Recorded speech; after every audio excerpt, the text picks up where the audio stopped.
All right, and we are back here on the GSMC football podcast. And for the second part of the show, we're going to now get into talking about the Sunday night football matchup between the Detroit Lions and the Houston Texans. So the Lions are coming off of a win against the Packers, Texans coming off of a loss against the Jets. And this game, I when I first saw this game on the schedule, I mean, I'm still hyped up for this game, but there's definitely some juice that has been let out because it's just the Texans have kind of been struggling. They're a little bit shorthanded at wide receiver. No Stephon Diggs for this game. There might be no Nico Collins. He didn't practice, so I don't know what his status is, but we'll keep an eye on it, of course. But the Lions are playing really well right now. And, the Texans are coming off of a loss against the Jets and C.J.Stroud. I mean, he went 11 of 30 in that game. He hasn't been great in recent weeks. Then against the Packers a few weeks ago, he went 10 of 21 for 86 yards. I mean, he hasn't. I picked him to win MVP, but doesn't look like that's going to happen. But part of that is because he's dealt with injuries. The offensive line has not done a great job at protecting him. He was under duress all night long against the Jets. So, and it's going to be the same thing here with the Lions. The Lions defense, even without Aiden Hutchinson, it's a solid unit. And they added Zadarius Smith, so they did get a pass rusher. So, and on top of that, the Lions offense is just, it could beat you so many different ways. Jared Goff has played really well. The running game, I know I keep talking about it. They're the class of the NFC right now. And, the Texans, I mean, they have a good record right now, but this is a statement game for them. I mean, they did beat the Bills this year, but, they swept the Colts. They beat up on the Patriots. They barely got by Jacksonville. They beat Caleb Williams in his second career start. I mean, what win would you say that you were overly impressed with the Texans? Other than, I guess, the Bills. Because the Colts aren't a bad team, but, I think the Texans are better than them. The Jags, they barely got by. They could have lost to them. The Bears have a good roster, but, again, that was Caleb Williams' second career start. So, other than the Bills, I mean, they lost to the Packers. They got beat up by the Vikings. Now you're playing another NFC North team. These are some of the best teams in football, these NFC North teams, and you're 0-2 against them. And you're probably going to go, actually, no, sorry. You're 1-2 against them. But you could be 1-3 after this week. And I think that's what's going to end up happening. Partly because they're shorthanded. Joe Mixon has done a good job of running the football for them. He's been a difference maker on this team. And even without Nico Collins, Tank Dell, they still got. And, he had some big plays for them last week against the Jets. But, they're shorthanded right now. If you get Nico Collins back, that helps you out a lot. But I don't know if he's coming back this week. I would think if he's not back this week, maybe he's back next week. So I kind of want him to be back this week because I need him in one of my leagues. But, if he's not ready, then he's not ready. So I think C.J.Stroud really has to step up in this game. I mean, they are at home. The Texans are. They got to protect their home turf. The problem is it's just the Lions can beat you anywhere. They just played their first outdoor game last week, and now once again they're playing in another stadium where weather's not really going to be a factor. So, I mean, I like the Lions' chances to win this game. We'll take a look at the league rankings for both teams now. So, when looking at the offensive side of the ball, The Texans are 8th in passing yards per game, averaging 247.9 passing yards, and the Lions are 15th, averaging 236.5. Then, running the football, the Texans are just out of the top 10 right now, and, partly because Joe Mixon missed some time, so obviously if he was playing, it'd be a little bit higher. But the Texans are 11th, they're averaging 126.4 rushing yards per game, and the Lions are 6th in rushing, they're averaging 152.6 rushing yards per game with that combo of David Montgomery and Jahmyr Gibbs. And then in terms of points per game, Lions are first. They're averaging 32.3 points per game to the Texans' 22.3, which is 17th. And then defensively, Texans' defense is actually good against the pass. They're third. They're giving up an average of 190.7.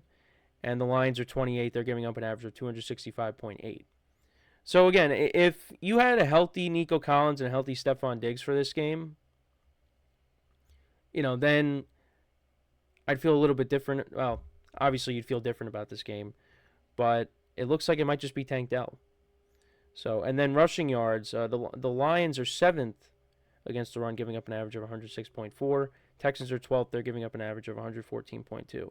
And then points allowed, Lions defense is 5th, giving up an average of 18.5, and the Texans defense is 14th, giving up an average of 22.2. So, that's the league rankings for both sides of the ball there. Jared Goff, 1,840 passing yards, 14 touchdowns to 4 picks. C.J.Stroud, 2,139 passing yards, 11 touchdowns to 4 picks. And then, in the running game, Jahmyr Gibbs is their leading rusher. He has 656 rushing yards and 7 touchdowns. And Joe Mixon, despite missing a lot of time, he has 609 rushing yards and 6 touchdowns. So I think the Texans are going to lean on him in this game. I think even with the Lions being a good, run defense, Joe Mixon is still going to, I think, have a decent game. But, the Texans, they got to get back on the right track here. And, I think they're okay because of the division that they play in. They're 6-3. The Colts are 4-5, and then you got the Titans and the Jags who just got no chance of, catching up to them. But I want to see, this is, the concerns I had with them last year too, in a way. I still think this is a good team, and I think back to one of the conversations I was having with one of my friends. They said that C.J.Stroud was going to have a sophomore slump, and he kind of is, but part of that is due to things that are out of his control, and that's injuries and not getting the protection that he should be getting. Because he got knocked around in the Jets game, and I think it looked like at one point Davis Mills was going to come into the game. So Texans, like I said, Texans got to do a better job at protecting him, and again, you hope that maybe Nico Collins plays, but right now it doesn't look like that's going to happen, and I don't know if there's any update. I'm just going to do a little quick check. Yeah, he didn't practice yesterday either. He didn't practice on Wednesday. He didn't practice on Thursday. He didn't yesterday. So, I don't know. But I got the Lions winning this game. The Texans are a 3-point underdog. I think the Lions win, especially with the Texans shorthanded. If Nico Collins doesn't play, then it's just going to be Tank Dell once again. So, I like the Lions to win this game. I'm going to say, let me see if the line changed at all. Yeah, it's still 3.5. I like the Lions to win. I'm going to say they win 27-17. I'm going to say that's what the final score is. Now, if the Texans somehow pulled off the upset, would I be surprised? Maybe a little bit. It's just because the Lions have been rolling. And, at some point they are due for a loss. But I think if you had a healthy Texans squad with their full array of weapons and, C.J. Stroud's getting good protection, then, like I said, we would feel differently about this game. But I just think that, with them being shorthanded and the Lions are just playing as good as they are, it's not a good matchup for the Texans. So I am going to take the Lions to win, keep rolling. But again, if the Texans lose, it's not the worst thing in the world because I think this division is still theirs. But then again, last year, I thought the Jaguars had the division locked up, and then they didn't. And the Texans came back on them and won the division. So we'll see, but it should be a good game. I actually will be at a wedding on Sunday, another wedding. So I'm not really going to be super locked into all the games, but I'll be keeping up with it. But we'll see what happens. So let me know what you guys think though about this game.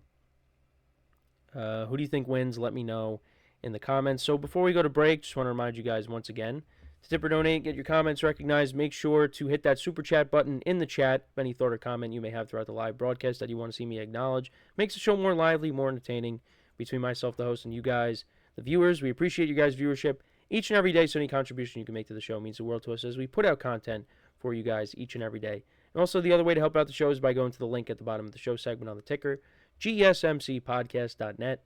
That is GSMCPodcast.net. So when we come back from our next break, we will talk about one of the other sneaky good games for this weekend, and that is the Pittsburgh Steelers taking on the Washington Commanders. Yeah, that's right. That you thought at the beginning of the year that wasn't really going to be a game to circle, but that's one of the big matchups this weekend. You got two good teams going at it, two first place teams going at it. So we will get into that when we come back from our next break of the show. So with that being said, stick around, and we'll be right back here on the GSMC Football Podcast.